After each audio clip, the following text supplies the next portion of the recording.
জামাত ইসলাম এবং এনসিপির জোট কেন আসলে জোট বাঁধার জন্য বিএনপির একটা বড় অংশ এখনো কিন্তু এনসিপির সাথে একটা যোগাযোগ রাখছিল, বাট দিন শেষে কিছুক্ষণ আগে নাহিদ ইসলাম তিনি জানালেন তিনি এনসিপি জামাতের সাথে জড়ে যাচ্ছে, কারণও জানিয়েছেন। তা আমি আমার শুরুটা যেভাবে করতে চাই, জামাত ইসলামকে নিয়ে সারাদিন বিভিন্ন বক্তব্য থাকে, ৭১ ভূমিকাতে তাদের প্রশ্ন নিয়ে আমরা কথা বলি, কিন্তু দেখেন স্বাধীনতা পরবর্তী সময়ে জামাতের সাথে সংসার করে নাই কারা? আসসালামু আলাইকুম, সবাই কেমন আছেন? আশা করি ভালো আছেন। আপনারা সবাই ভিডিওর শুরুতে ভিডিওর কিছু অংশ বিশেষ দেখে বুঝতে পেরেছেন ভিডিওটা কতটা গুরুত্বপূর্ণ। তাই আর বেশি কথা না বাড়িয়ে চলুন আমরা মূল আলোচনায় চলে যাচ্ছি। তার আগে সবাইকে রিকোয়েস্ট করব, যারা আমাদের চ্যানেলে নতুন আছেন প্লিজ সবাই সাবস্ক্রাইব করে সাথে থাকুন।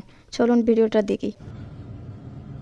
জামাত ইসলাম এবং এনসিপির জোট কেন আসলে জোট বাঁধার জন্য বিএনপির একটা বড় অংশ এখনো কিন্তু এনসিপির সাথে একটা যোগাযোগ রাখছিল, বাট দিন শেষে কিছুক্ষণ আগে নাহিদ ইসলাম তিনি জানালেন তিনি এনসিপি জামাতের সাথে জড়ে যাচ্ছে, কারণও জানিয়েছেন। তা আমি আমার শুরুটা যেভাবে করতে চাই, জামাত ইসলামকে নিয়ে সারাদিন বিভিন্ন বক্তব্য থাকে, ৭১ ভূমিকাতে তাদের প্রশ্ন নিয়ে আমরা কথা বলি, কিন্তু দেখেন স্বাধীনতা পরবর্তী সময়ে জামাতের সাথে সংসার করে নাই কারা?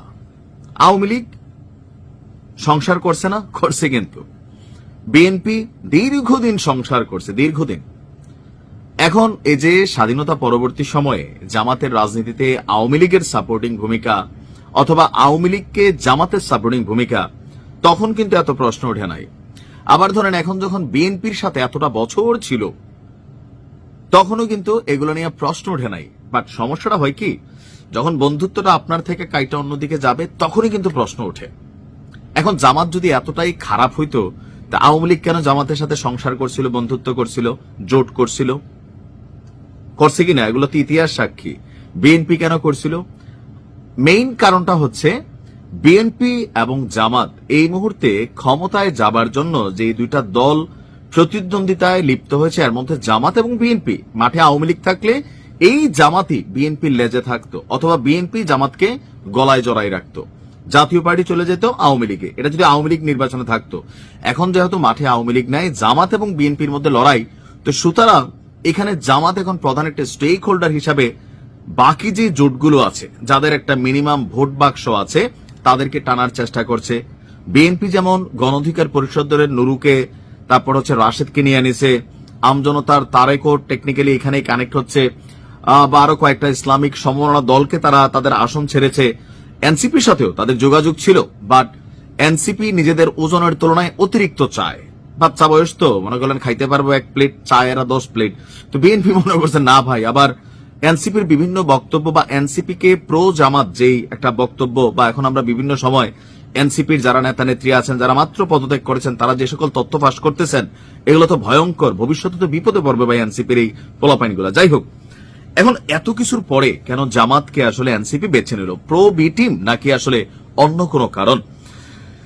আজকে যে সংবাদ সম্মেলন ছিল, সেখানে জাতীয় নাগরিক পার্টির আহ্বায়ক নাহিদ ইসলাম বলছিলেন, নির্বাচন সুষ্ঠু করার জন্য এবং বৃহত্তর ঐক্যের স্বার্থে জামাত সহ সমমনা 8 দলের সঙ্গে আমরা নির্বাচনে অংশ নেব বলে সিদ্ধান্ত নিয়েছি।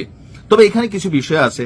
আমরা যতটুকু তথ্যসূত্র জানি, জামাত তাদের প্রত্যেক আসনে এমপিদের পিছনে 1.5 কোটি টাকা খরচ করবে। কত টাকা? 1.5 কোটি টাকা। তবে জামাতের সাথে নির্বাচনে গিয়া এনসিপির পোলাপাইনে একটা বিপদে পড়তে পারে। কোনটা?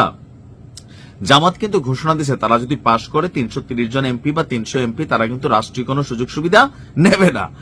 এখন এনসিপির যে পোলাপাইনগুলো আছে, সবগুলো তো খাউয়া পার্টি। আমরা এখানে যাদেরকে দেখি ভাই, তাসনিম যারা এবং হাসনাত আব্দুল্লাহ ছাড়া বাকিরা সবগুলোই খাউয়া পার্টি।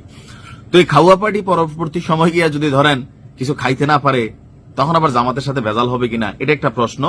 তবে থাকে সঙ্গদোষে অনেক সময় লোহা বাসে, ভালো হয়ে যেতে পারে, খাওয়া খাওয়ার চিন্তা বাদও হইতে পারে।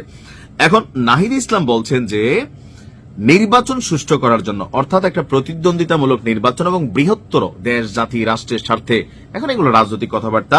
তবে আমার ধারণা, নাহিদ ইসলাম বলছে যে এনসিপির পক্ষ থেকে আমরা প্রথম থেকে বলে আসছি, আমরা 300 আসনে প্রার্থী দিতে চাই, সেই হিসাবে প্রস্তুতি এবং পরিকল্পনা চলছিল। সারা দেশ থেকে মনোনয়ন আহ্বান করেছিলাম। পরবর্তীতে সংস্কার প্রশ্নে আরো দুই দলের সঙ্গে আমাদের সমঝোতা হয়েছিল। তখন আমরা বলেছিলাম এই 3 দল মিলে যে সংস্কার জোট আমরা একত্রে নির্বাচন অংশগ্রহণ করব, কিন্তু হাদির মৃত্যুর মধ্য দিয়ে নির্বাচনের প্রেক্ষাপট পরিবর্তন হয়ে গেছে। অর্থাৎ এখন জামাতের সাথে, তো সোজা বাংলা যদি আমরা বলি, বিএনপি এনসিপি কে আসলে সাইড দিচ্ছে না। আপনি সোশ্যাল মিডিয়াতে যে কমেন্টগুলো দেখবেন বিএনপি নেতাকর্মীদের এনসিপির বিপরীতে, আবার এনসিপিও প্রতিনিয়ত বিএনপি কিনে যে পরিমাণ তুলাধুনা করছে, সো কেমিস্ট্রি যেটা ছিল সেটা নড়ে গেছে। আবার এনসিপি জামাতের বি টিম, এটা সারা বাংলাদেশের মানুষ এখন যারা পদত্যাগ করছে তারা কিন্তু সব ফাঁস করতেছে। তো এগুলো থেকে বোঝাই যায় দিন শেষে মাঝখানে হয়তো ওই যে উপদেষ্টা আসিফ এবং উপদেষ্টা মাহফুজ, তো এদের বিষয় নিয়ে হয়তো এখানে একটা কনফ্লিক্ট হয়েছিল, বাট দিন শেষে জামাতের সাথে এনসিপি আসন ভাগাভাগি বলেন বা ভবিষ্যতে নিজেদের রাজনৈতিক ব্যাকগ্রাউন্ড বলেন বা একটু কথা বললে দাম পাবে বলেন, এতটুকু জামাতের সাথে এনসিপি এখন কমফোর্ট ফিল করতেছে। এই কারণে আসলে তারা জামাতে যোগ দিছে। জামাত বাংলাদেশে এই মুহূর্তে নিষিদ্ধ কোনো দল না, এটা বিভিন্ন সময় নিষিদ্ধ হয়েছে আবার সিদ্ধ হয়েছে। সো জামাতের সাথে জোট করতেই পারে, এটা পলিটিক্যাল পয়েন্ট অফ ভিউতে আজকের মিত্র কালকের শত্রু, আবার কালকের শত্রু আজকের মিত্র। ভালো থাকুন।